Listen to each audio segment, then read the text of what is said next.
Saeed first took the podium, he said that he was not here to defend, but rather to try and encourage more involvement from the United States. I alluded to some of the complexities of what is going on in our country as it relates to all of these other hot spots in the world. And I also alluded to elections and a lot of other things. And while I know that our government is more than sympathetic to Syria and is doing everything possible to get humanitarian assistance in, the isolation that we have continued to create, isolating Syria and getting support from governments around the world will continue.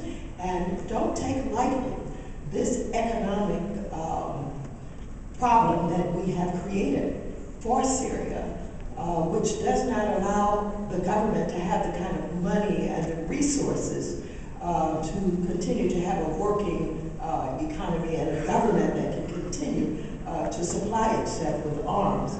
Having said all of that, the United States is trying very hard to get as many countries as possible supporting us so that we will all make final decisions together. Do not give up hope, because the United States is working every day to do everything that they can, first to get Assad out of Syria. They want him gone. They want him out. And they're working very hard to do that. When we send Mr. Anand over with a special message, we get part of the message in public. We didn't get all of the message. Some of that message, we don't know what it actually was. But believe me, I think you rest assured that it was a very tough message. So please keep hope. Good. I have a question for you too. It's actually going to have two parts. Why the Congressional Black Caucus is not outspoken against all the brutality and the crime against humanity? Also, how Congress can apply pressure on Obama administration to take a more aggressive action to help the Syrian people get their freedom?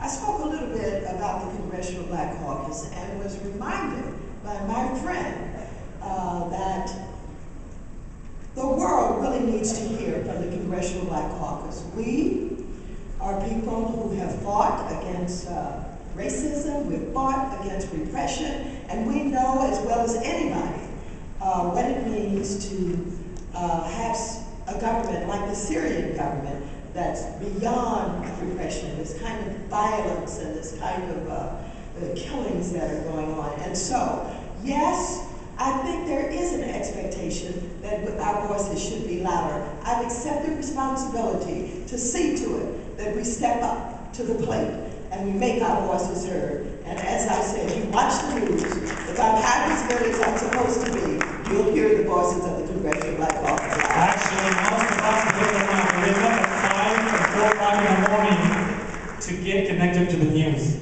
Okay, I have a question for Ambassador Ford. Why the U.S. and the European sanctions are coming so slow, that taking forever, while the people are being killed in an increasingly exponential speed?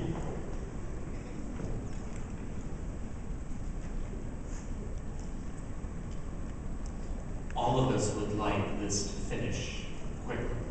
All of us would like this to finish very quickly. There is, unfortunately, no way to wave your hand or wave a wand and make it go away fast. Don't forget that in Libya, it took months, even after military action started, to take down the Gaddafi regime. Don't forget that. The economic sanctions, however, are causing huge problems inside Syria. I've met a couple of people today that were in Damascus as recently as a few months ago, and I think they would tell you that the government's situation has become more difficult, that the government is having trouble now doing even simple things like paying its employees. The government is having trouble meeting its bills. The government is having trouble figuring out ways to finance trade flows. Things are becoming more difficult for the government every week and every month. Some people I have seen in the newspapers say that the regime perhaps is going to survive. What I have said to everyone I meet is there is one huge problem that the Syrian government probably cannot overcome, and that is its economic situation. Other repressive regimes that have managed to survive usually have oil money, but this government will not have oil money. The Europeans and the United States have made sure of that, and so it's slow. It's much slower than we want. It's much slower than we want, but in the end, I think that pressure is going to break the regime. Thank you. Okay, for Ambassador Ford too. How do you envision Syria after Assad falling? And is the U.S. prepared to help rebuild the Syrian economy and help the democracy in Syria?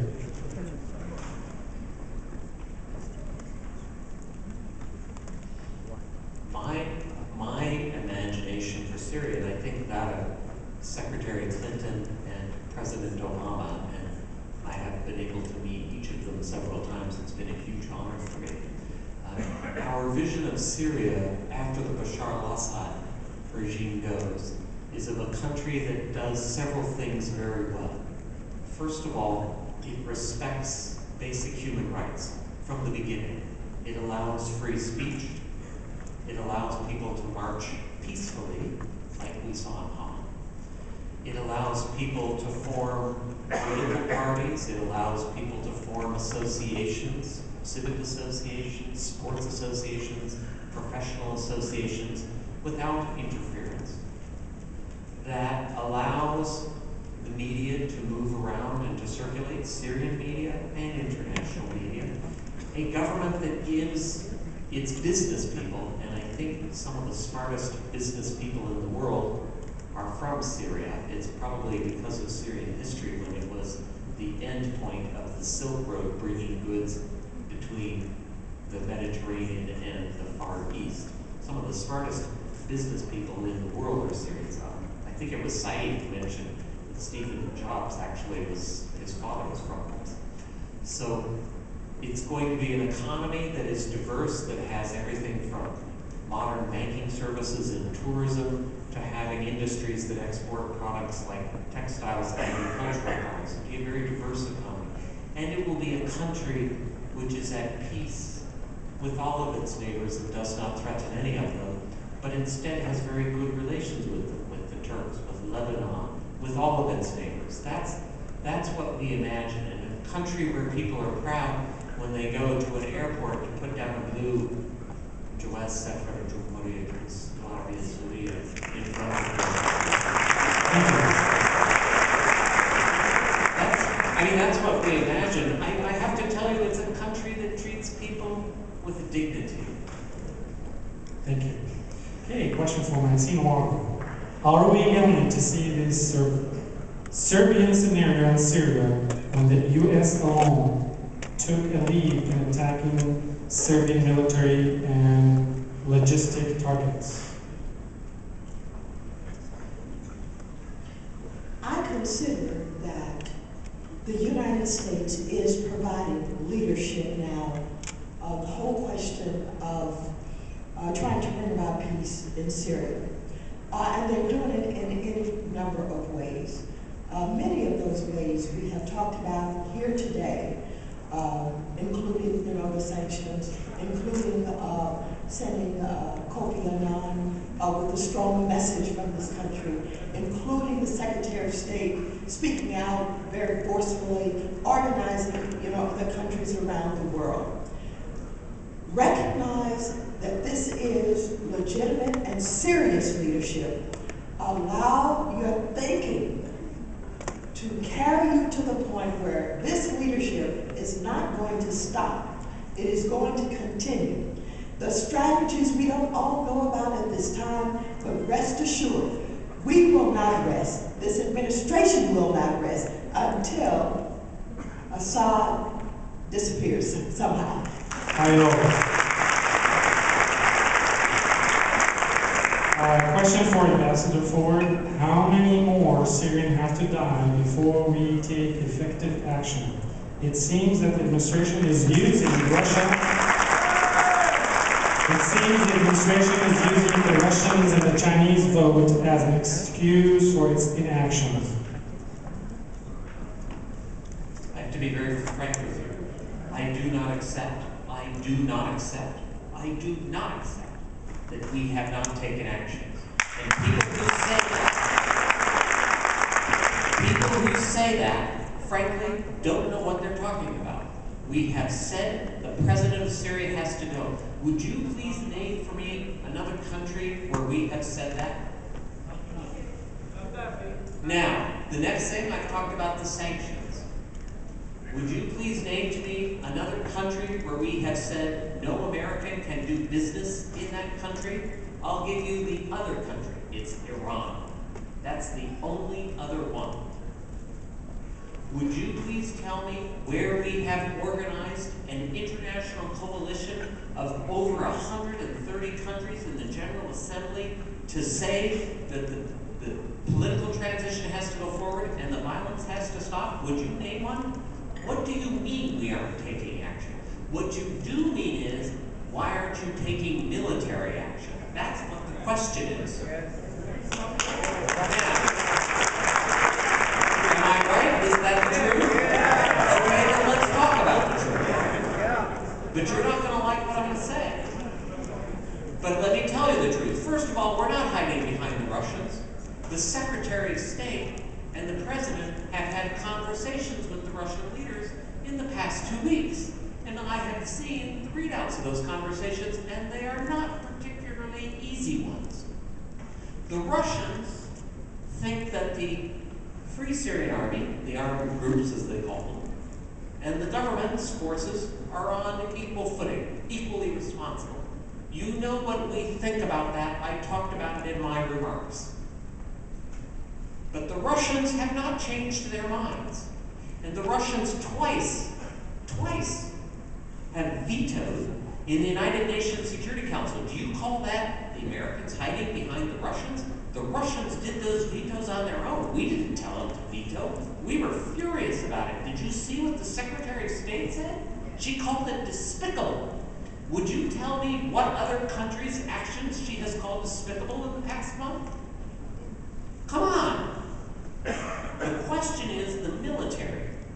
And I gotta tell you, having been in Syria for a year and having talked to both sides of this, there is a lot of fear in the Christian community in Syria.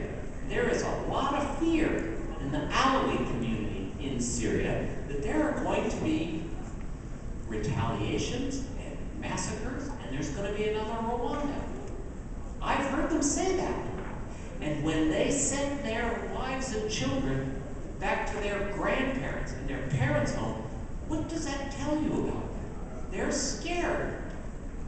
And if you give the other side arms, more arms than they have, do you think they're just going to surrender? Or are they going to fight even harder? And is the fighting going to be even worse than it is now? And so, before you say military, have you exhausted all of the other possibilities? Before you say arm them, do you know what's going to happen with those weapons after Bashar al-Assad goes? Who's going to control those armed groups? The last time I looked, the Jaysh al-Sunni al-Hur did not say it would follow instructions from Burhan al-Aliyu.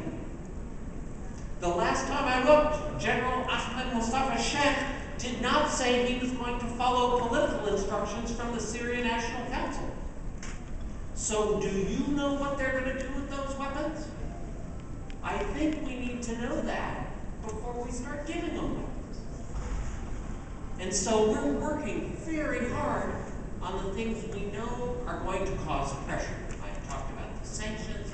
I've talked about how it's hurting the government. I've talked about the humanitarian assistance to the hungry hundreds of thousands of Syrians and getting access to help people in places like Palmyra and other places. But let us be very careful. Let us think about all of the different possibilities before we start doing military things. If there's nothing else, the United States should learn from the Iraq experience. And I was there 4.5 years, longer than any other State Department officer. If there's nothing else we should learn from the Iraq experience, it is that once you begin a military campaign, you cannot be sure exactly how it is going to go. Thank you. This question actually is for both of you, and entitled is, in your heart, can you see the year 2012 that the Assad regime will end? I think it is inevitable.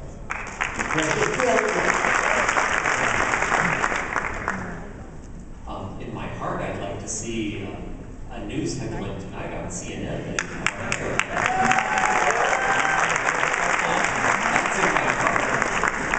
That's in my heart. My head says, no, this is going to be a long effort. This is going to be a long effort, and that's why we need the help of this council and other groups around the world to convince the people who are still supporting Bashar that there is a better way forward. And once we convince those people who still support him, that minority that still support him, that he has to go, the quicker this is going to end. And that's why I need your help. I alluded to it a moment ago, and I can explore this with our State Department and our leadership. What, if any, leverage can we exercise with Russia to stop the arms from going to the regime? That, I think, is extremely important. I don't know that we have any leverage. I heard what the ambassador said about Russia considering both sides equally, but I think it is important that we limit the regime's ability to keep from using those arms and those bombs and that artillery against the citizens of Syria. Thank you. Due to the time limit, we can only take the last questions, and we're going to ask Ambassador Ford. Have the U.S. tried to meet the Free Syrian Army to understand their position?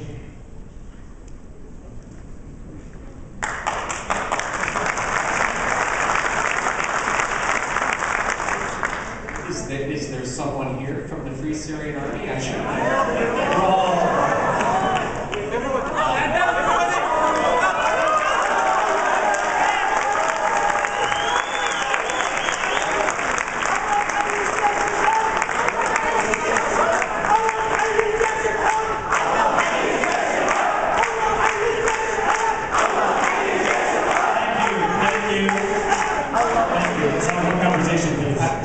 I think that answers my question. Great. So you can answer the Congresswoman's question, please, before you go to more questions. I think we only have one more question, and that's going to end it because of the time. Let me just say something about Russia. First of all, and this is important, we have urged the Russians to stop supporting the regime of Bashar al-Assad. We have had numerous conversations with them, at my level, with the Russian ambassador in Damascus, who I have to say is not a very happy man these days. We have had discussions at a more technical level with Jeffrey Feltman, the Assistant Secretary of State. We visited Moscow a couple of months ago with Fred Hawke. The Secretary of State has raised it. President Obama has raised it. I would encourage, Congresswoman, as you have occasions with Russian representatives, by all means, raise it. But I think it is also important for Arab countries to discuss this. And I know that Saudi Foreign Minister Prince Saud Faisal has raised it. I believe His Highness Sheikh Hamad bin Jassim has raised it. there's growing pressure on the Russians. And if you look at the Russian statements, if you kind of compare them now in the middle of March to what they were, say, in November and December, you'll see there's a change. The tone is changing. I think they're feeling the heat. But you know, one of the things about politics and diplomacy is a lot of times you don't get a result like that. It takes a little time. I'm sorry about that, because as we saw these horrible images of the suffering involved, I mean, it just rips at my heart. It rips at all of our hearts. We wish this could go faster. I do think that we are making progress. And here's just one little sign that the Russians are feeling squeezed. They gave $2 million to the International Committee of the Red Cross for the refugees. They don't normally ever give money to the International Committee of the Red Cross. I think this is because of the time, and forgive me if I didn't take all your questions. This is the last questions, and I think it's going to sum it all. What do you think it will take for the Assad regime to fall?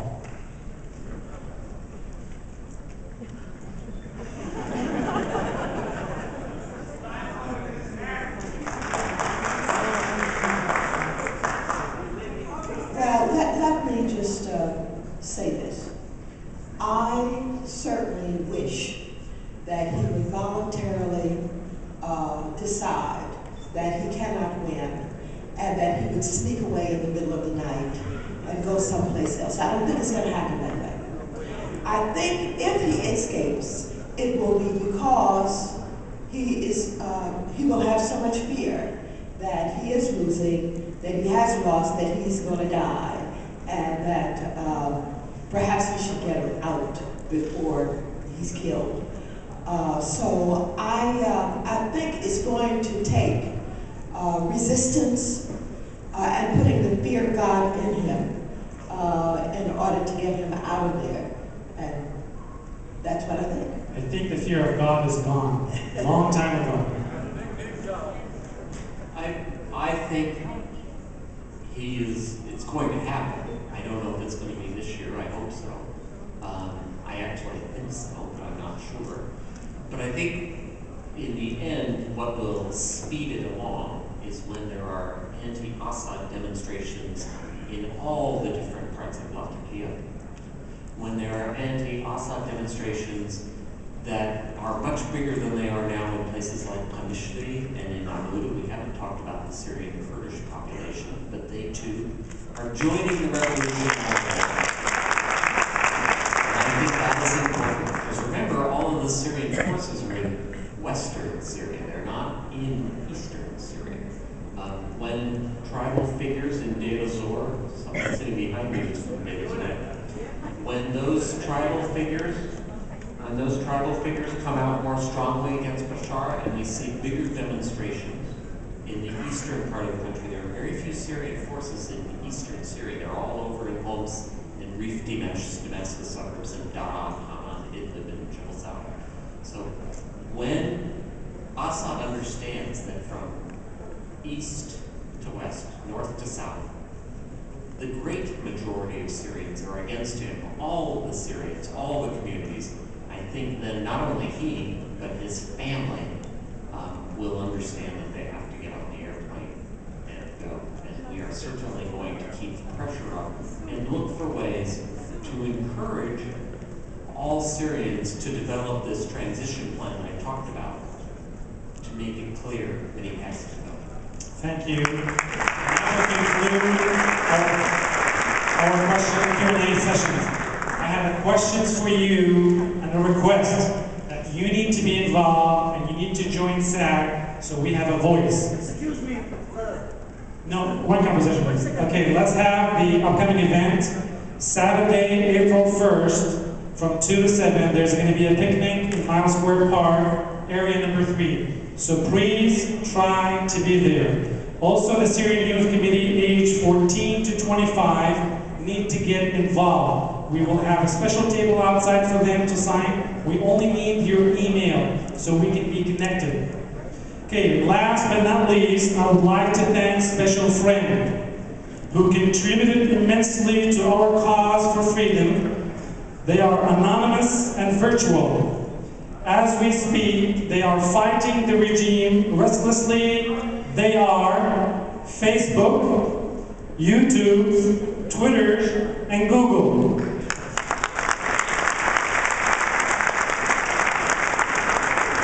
Our thoughts and prayers go to the one who paid their lives in the line of duty, especially the journalist Gail Jacquier, Marie Colvin, Remain Alchek.